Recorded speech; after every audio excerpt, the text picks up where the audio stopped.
Well, federal officials confident in the security of the Obamacare website state there have been no successful security attacks on healthcare.gov. Our next guest says the statement should end with the word yet, pointing out the security problems that do continue to plague this website. Morgan Wright is a cybersecurity analyst and CEO of Crowdsourced Investigations. Morgan, I get, yet. Right. But listen, if you wanted to hack this website and sort of get in there and plant some malware or do something, why wouldn't they be doing it now? Why shouldn't we feel warmed by the thought that they haven't gotten to it yet?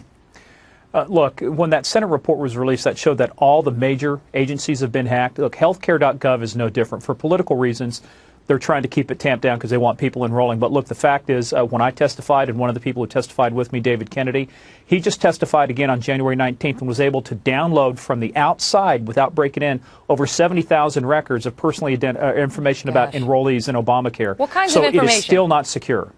Their names and basically basic information, but it didn't get into all the detailed information. Social security information? None of this information. No, none of that. Okay. But the point about it is none of that information should have been available. Nobody should know, because it's healthcare, nobody should know who's enrolling and what their name is.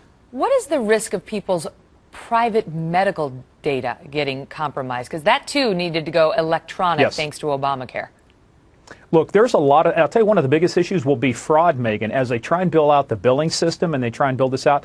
Healthcare fraud is one of the big areas that the FBI investigates year after year. The other thing, too, is that there's also medical impersonation. People, if you get the right kind of information, you actually go in and get health care benefits, go to the emergency room, see a doctor using somebody else's information.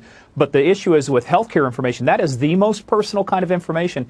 If the wrong information gets out, if your data gets conflated with somebody else's data, you may end up with some type of a fatal disease that you really don't have, and that's going to affect everything, and it will take you a long time to unwind that information out of your medical records. On paper, you're going to wind up with the fatal disease, not in fact, on paper. Right. Okay. On paper. Before I let you go, the number one thing people can do to protect themselves. Look, caveat emptor. You just need to be aware of what you're dealing with. Make sure that if you're on your personal computer, you're behind a personal firewall, encrypted networks. Use strong passwords.